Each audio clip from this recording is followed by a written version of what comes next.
agora eu passo a palavra para o professor Paulo Inglês.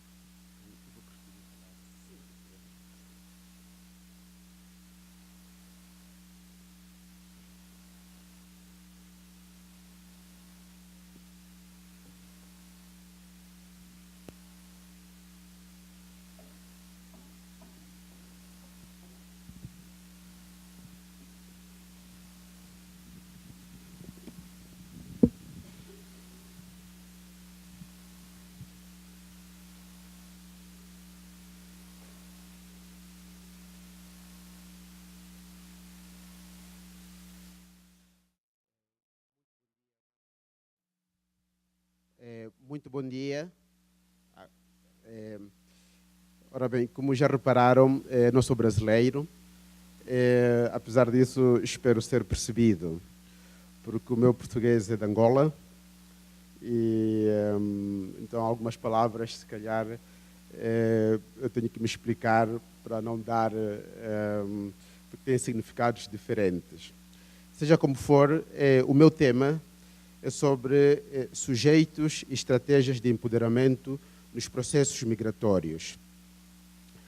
Basicamente, o que vou fazer vai ser apresentar parte do resultado de uma pesquisa que eu fiz em Angola com retornados angolanos que estiveram no Congo, na RDC, que é uma província...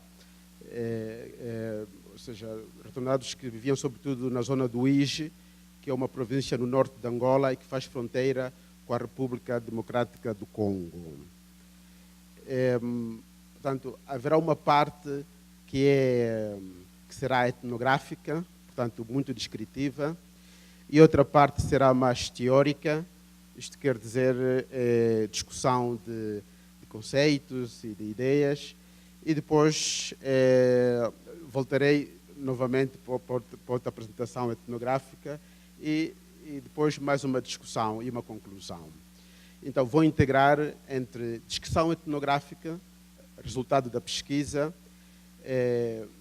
discussão teórica, digamos assim, e depois problematização, se posso dizer. No extremo norte de Angola, na fronteira com a República Democrática do Congo, situa-se uma província chamada Uíge. Na parte central dessa província, atualmente mais ou menos com 1 milhão de habitantes, está localizada uma pequena aldeia, um povoado, chamado Kinzuli. Os habitantes de Kinzuli receberam numa manhã de junho de 1958, uma visita inesperada que interferiu e mudou para sempre o seu cotidiano. Tratava-se da visita do chefe de posto. Chefe de posto era o nome que se dava ao representante do governo colonial português numa determinada circunscrição ou um conjunto de povoações. O motivo da visita era o de tornar oficial que algumas terras nos arredores de Kinzuli passariam a pertencer à administração. O detalhe técnico sobre o uso ou posto da terra não fazia parte do anúncio do chefe do posto, nem sequer as implicações econômicas, sociais, culturais para os habitantes de Kinzuli. Aquelas terras era o seu ganha-pão, isto é, de onde retiravam o seu sustento. Mas era, sobretudo, o berço, o lugar da memória, a referência cultural, o microespaço através do qual os habitantes de Kinzuli se situavam no mundo e através do qual produziam o seu cotidiano.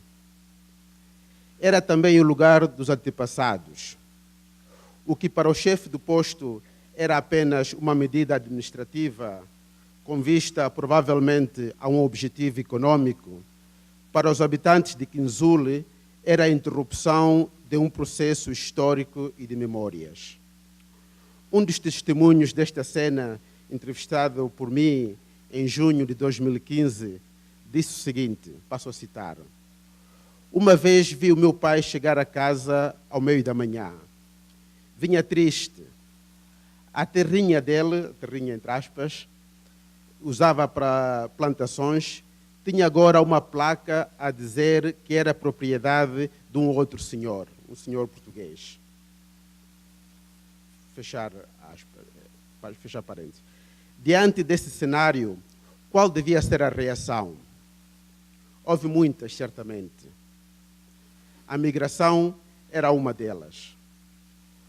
Contrariamente à concepção normativa da mobilidade, sobretudo a mobilidade dita forçada, que vê nela uma resposta inevitável em que os sujeitos agem apenas em consequência, a análise de entrevistas com angolanos sugerem um novo olhar e abrem outras perspectivas. Faremos este debate mais abaixo. De momento, voltemos ao caso de Kinzuli. Entre as várias possibilidades de reação ao confisco de terras, alguns habitantes de Kinzuli escolheram integrar-se num movimento nacionalista angolano, chamado UPA, União dos Povos Angolanos, que 3 anos depois iniciaria uma guerrilha contra os portugueses, a fim de tornar Angola um país independente.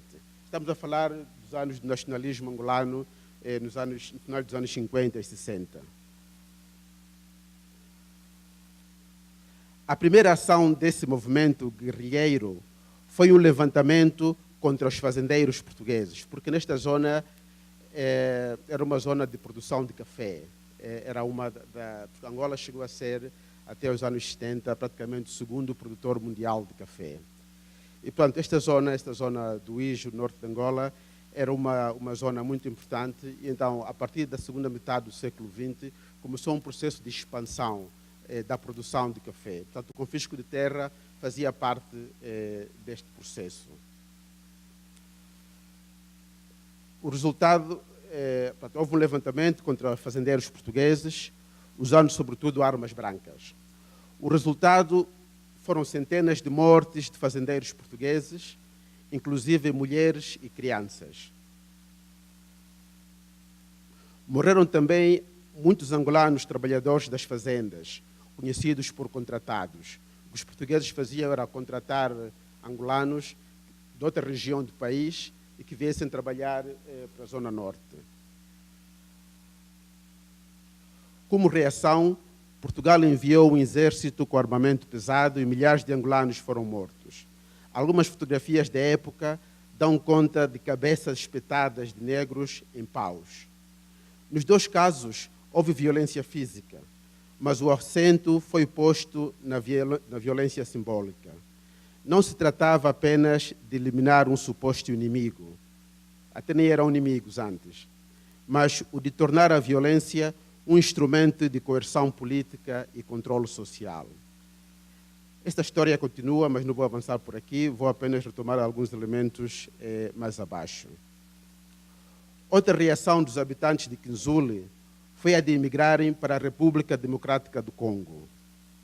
Uma das províncias da República Democrática do Congo, passaria a dizer agora RDC, para não dizer República Democrática do Congo. RDC chama-se Baixo Congo, agora com a reforma chama-se Congo Central. Faz fronteira com 3 províncias do norte de Angola, Uige, Zaire e Cabinda. O povo destas 3 províncias partilham o mesmo grupo etnolinguístico com os povos da província congolesa do Congo Central, no outro lado da fronteira. Na verdade, estes povos faziam parte do antigo Reino do Congo, em cujas praias o navegador português Diogo Cão atracou a sua nau em 1492.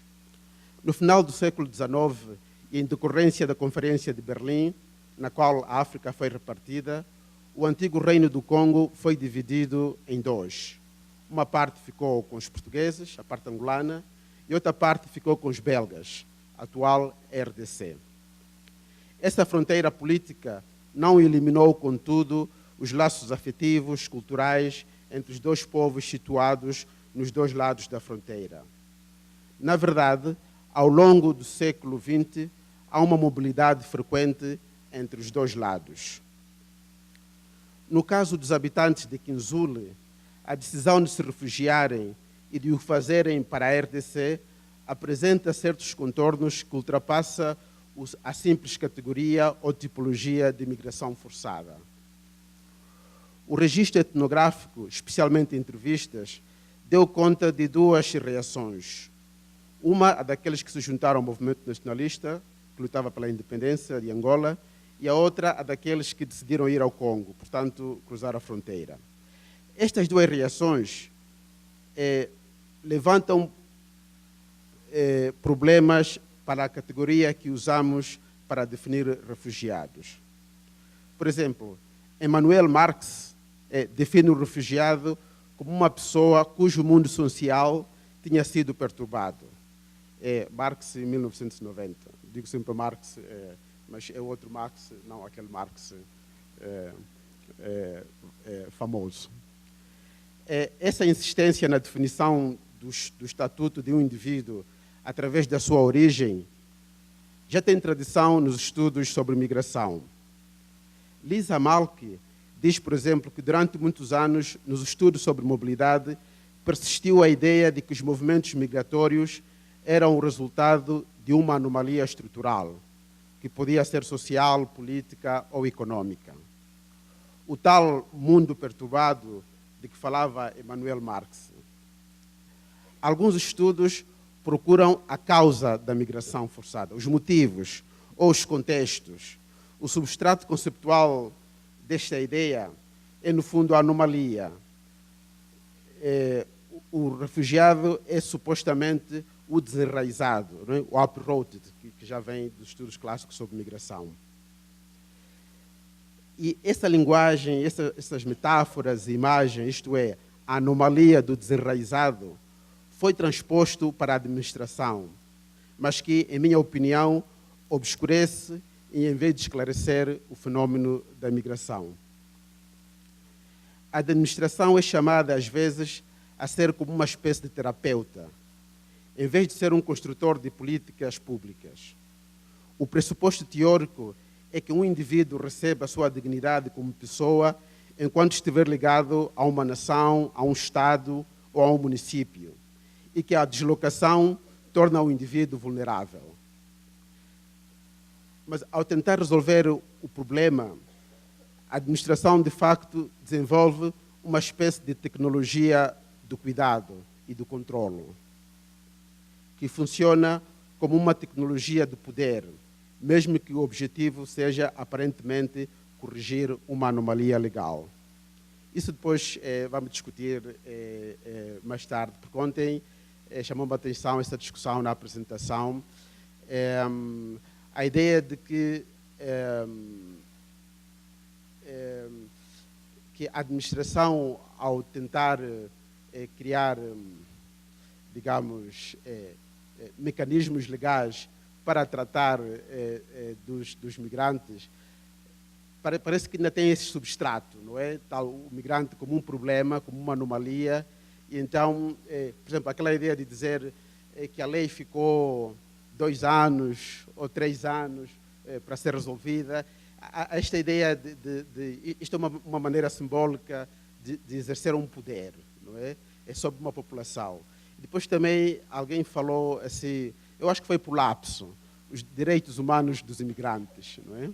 Eu não sei se este direitos humanos dos imigrantes, não sei se quis dizer direitos também dos imigrantes, mas deu a entender que parecia que os imigrantes eram uma categoria à parte dos humanos e que merecia um tratamento a nível de direito diferente. Mas isto é uma discussão que se pode ter mais tarde. Qual seria a alternativa? Então, voltemos para a experiência dos habitantes de Kinzule. Não aqueles que foram para a guerrilha, mas aqueles que decidiram ir para o Congo como refugiados. As descrições das viagens para o Congo eram dramáticas. Tiveram que caminhar mais de 1000 quilômetros. Não sei quantos minutos ainda tenho. A 15? Oh, que bom. A senhora é generosa. Tiveram que caminhar mais de 1000 quilômetros não porque essa fosse a distância até chegar à fronteira, mas porque, indo a pé, tiveram que contornar rios e montanhas.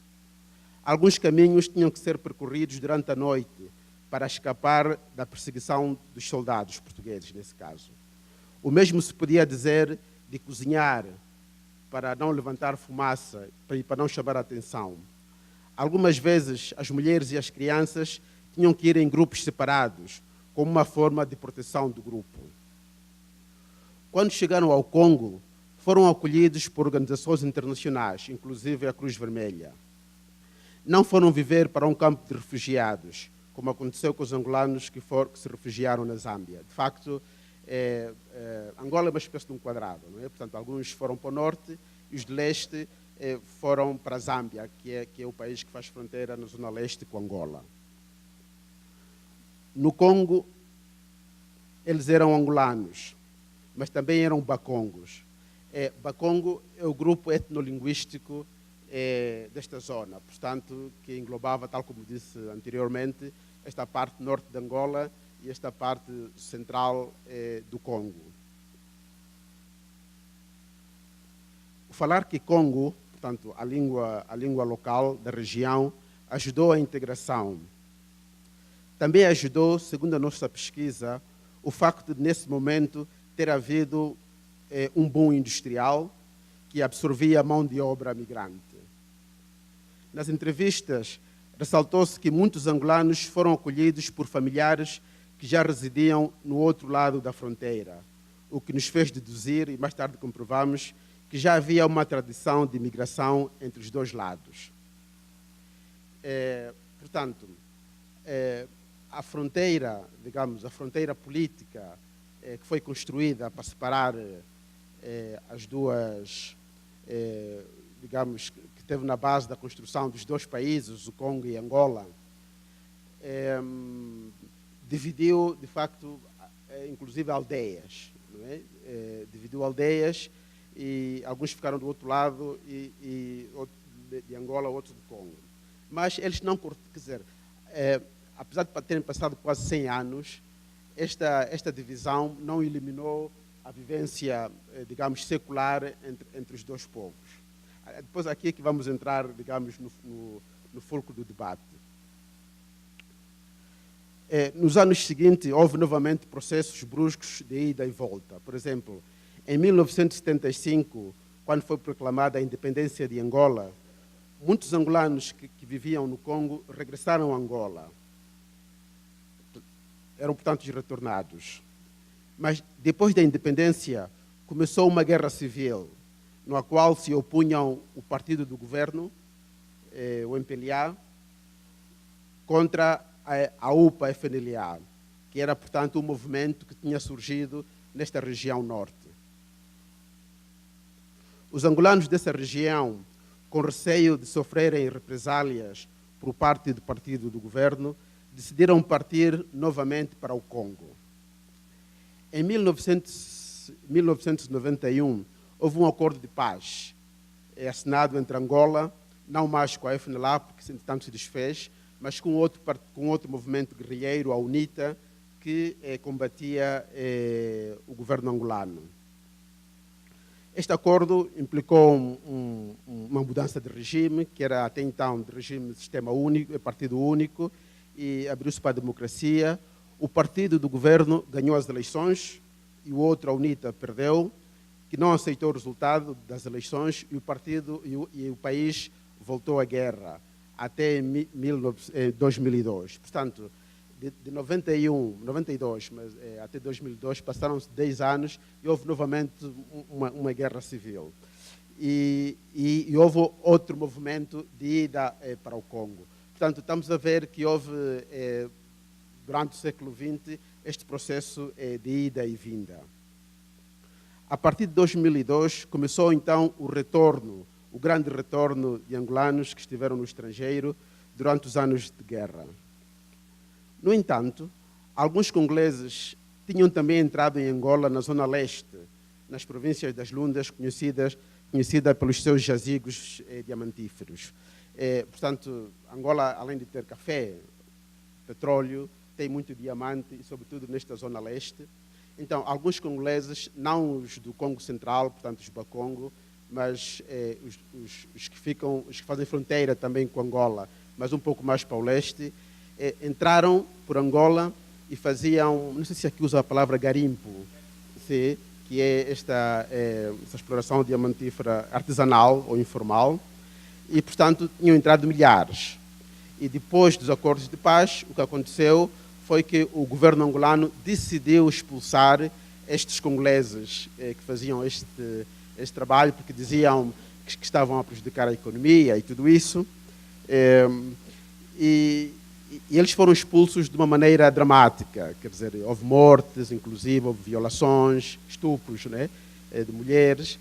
E como reação, o governo congolês decidiu expulsar todos os angolanos que viviam no Congo, inclusive os que viviam na zona do Congo Central, portanto, os Bakongos.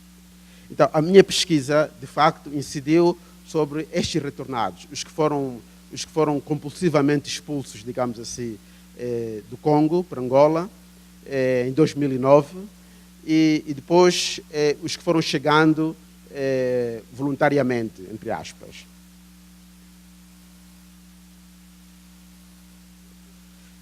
Quantos? 5, ok, está bom. Portanto, alguns foram expulsos do Congo, cerca de 80 mil, e outros regressaram voluntariamente. A alternativa estaria no foco ou na perspectiva de como olhamos o fenómeno da migração. Isto quer dizer, agora aqui vou entrar um pouco mais numa parte teórica, que é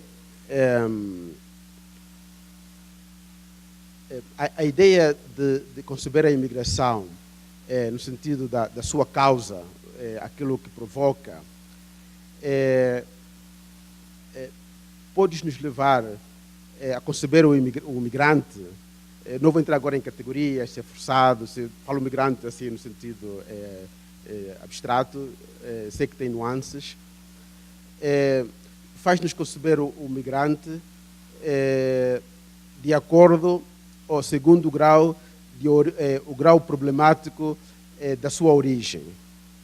Por exemplo, um imigrante alemão, provavelmente a gente não vai conceber como fruto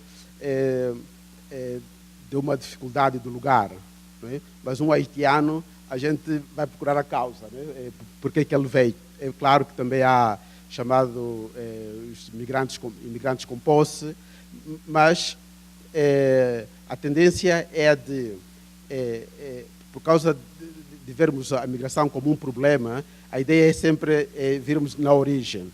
E esta origem, digamos, acompanha e há imagens que se constroem à volta do imigrante. E as políticas, às vezes, que são feitas, são justamente para, eu chamo políticas terapêuticas, não é? Tomar isso como um mal social, depois desenhar políticas para resolver. Mas a minha perspectiva é diferente. A alternativa estaria no foco, na perspectiva de como olhamos o fenómeno da migração. Desse modo, em vez de se centrar na patologia, uso assim uma palavra provocatória, digamos assim, a perspectiva centra-se no sujeito. Assim, a migração tem a ver mais como o indivíduo lida com o seu contexto. Ao pôr o foco no sujeito, muda o framework, a abordagem. Isso parte da abordagem normativa e externa, com o seu foco no aspecto institucional, para se centrar na situação concreta. Isto liga à noção do homo migrante, que insiste na ideia da habilidade do ser humano em usar a migração como um recurso para lidar com o seu contexto. Neste sentido, a migração, seja a fugir de conflitos, de catástrofes naturais ou por razões econômicas, é uma forma ativa de o indivíduo lidar e adaptar-se às mudanças do seu contexto. Neste sentido, conceitos como adaptação, criatividade, que são pouco usados nos estudos sobre migração, ganham relevância. Sai-se, portanto, da visão institucionalista e passa-se a uma visão mais interpretativa. Por isso gostei do que disse a professora quando falou da questão de ouvir os migrantes. Isto quer dizer, inclusive, produzir categorias a partir do seu testemunho, não é? E não do trajeto, não a partir do seu trajeto. Porque, por exemplo, nós às vezes dissemos migração forçada, isto é porque nós fizemos uma descrição do trajeto. Se o indivíduo estava num conflito e tudo isso, e depois decidiu sair e tal, é forçado. Mas se ouvirmos os migrantes, nem sempre coincidem as categorias de forçado, na visão dele, com aquilo que nós impomos como uma categoria objetiva. Vou terminar.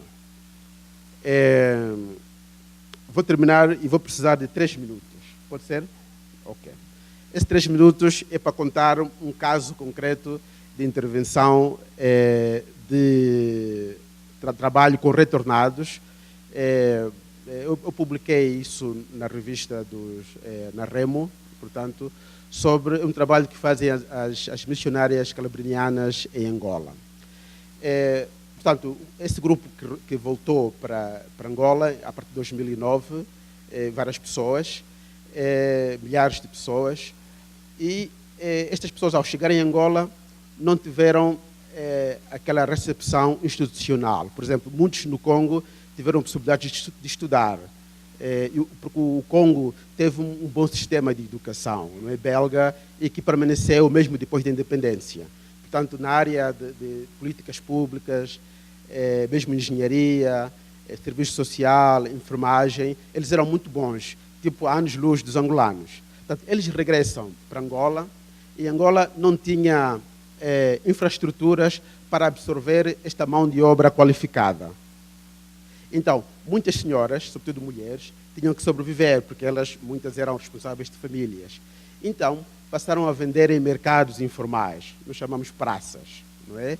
Por exemplo, algumas pessoas que eu entrevistei, era uma professora de francês, outra era uma especialista em materno-infantil, tinham que trabalhar a vender panos, assim, durante o dia. Ora bem, então, e as irmãs as calabrinianas, duas, decidiram fazer um projeto com estas senhoras e recorreram a um financiamento do Ministério alemão e de uma fundação americana que só dá projetos para mulheres, não é? Quer dizer, só dá financiamento de projetos para mulheres. Então, o que é que fizeram elas? Então, em vez de desenharem um projeto e apresentarem, elas foram ver o que as mulheres faziam. Essas mulheres estavam organizadas. Elas tinham um sistema que na língua de Angola chamam Kishikila. Consiste no seguinte: um grupo de 10 mulheres, elas uniram-se cada 10 grupos, não é? Um grupo de 10 mulheres, cada uma deu para uma senhora que era eleita como a gestora do grupo de 10, uma quantidade equivalente a $50. Não é? Eu dou $50, cada uma dá $50, e estes $50 dá $500. Era dado a uma das mulheres. Tá? Chamam uma espécie de microcrédito. E então, esta mulher fazia o seu negócio e tudo isso, e na vez seguinte, recolhia-se novamente $50, era dado na mulher seguinte. Então, era uma maneira de dar crédito, não é? E aquilo funcionava, ou seja, elas tinham dinheiro. Portanto, $500 nesse contexto é muito. Então, com esse dinheiro, uma parte usavam para comprar comida e tudo isso, para casa, os filhos, escola, saúde, e outra parte investiam para negócios. Tá? E então, elas faziam isso, só que o mercado também flutuava. Então, muitas vezes havia quebras. Então, o que as irmãs fizeram, inteligentes que são? Com esse dinheiro, elas reforçaram esse crédito. Ou seja, eles disseram, ok, vocês têm esse sistema, o que nós vamos fazer vai ser, nós vamos emprestar um dinheiro e vocês vão devolver o mesmo dinheiro. Por exemplo, em vez de ser 50, nós damos tipo 400, não é? Ou 500, um exemplo. E depois elas devolviam o dinheiro às irmãs e depois as irmãs dariam a outros grupos. Então, há uma espécie de autofinanciamento neste sentido. Tipo, alimentado a partir de fora, porque se fosse do banco havia juros, não sei o quê, as irmãs não pediram juro. Então, mas o resultado foi muito interessante. Primeiro, empoderou as mulheres, não é? Não dependiam dos homens, num caso. Depois, no outro, tinham capacidade de autogestão. Depois, o segundo resultado foi que, antes de darem o dinheiro, as irmãs, também inteligentes que são, fizeram uma pequena formação, por exemplo, sobre economia doméstica, sobre... elas depois criticaram, né, porque elas disseram que já sabiam sobre a economia doméstica, mas era condição para receberem o dinheiro. E depois fizeram também sobre microfinanças, um pouco o fluxo, digamos, de mercadorias em Angola. E depois o que era interessante é que elas próprias participavam deste processo. Resultado, vou terminar. Depois havia pequenos problemas de devolução do dinheiro. Mas este problema, curiosamente, eu tenho dados estatísticos, que eram as pessoas mais velhas, que tinham acima dos 60 anos, eram as que mais devolviam, eram as mais, entre aspas, fiéis. Segundo ponto, é que as mais novas, tipo mulheres nos 20, muitas vezes usavam esse dinheiro não para o negócio, mas para se produzirem, não é? E tal. Não é? Mas é curioso. É curioso, porque aparentemente isto parecia uma coisa fútil, mas não. A beleza é um capital, não é? Então, era uma maneira delas se integrarem também, não é? Porque vindo depois de longas distâncias, sofrimento e tal, tudo isso, há também não é? Uma descaracterização. Então, aquilo era importante. Ou seja, a percepção delas era de que se eu estou bem apresentado, cabelo arranjado e tal, bonita, tudo isso, e mesmo quando me apresento numa entrevista de trabalho, tenho outra percepção. E elas intuíram que isto era importante para elas. Então, no fundo, foi uma maneira de investimento. Tá? Bem, então, vou terminar uma palavra, que é o seguinte, é que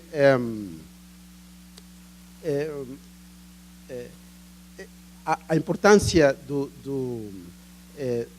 da migração, quando a gente olha no indivíduo, por exemplo, o indivíduo que sai do Congo, anda milhares de quilómetros, deixou lá tudo, né? Deixou casa, alguns deixaram família, e chegam ao Uige, ainda por cima quer aprender, quer trabalhar, não é um vulnerável, não é? Portanto, esta economia da compaixão, às vezes vai contra, porque é um ativo, não é? É um herói, de certo sentido. Não é? A questão é como potenciar isto. É por isso que sou um pouco contra, digamos, o conceito terapêutico da administração, que tem como objetivo resolver um problema. A questão é, tipo, a partir da experiência deles, por isso que a importância da entrevista, a interpretação, não é? De metodologia qualitativa, a partir da experiência deles, como potenciar isto. Tá? Eu acho que falei demais, obrigado. Tá?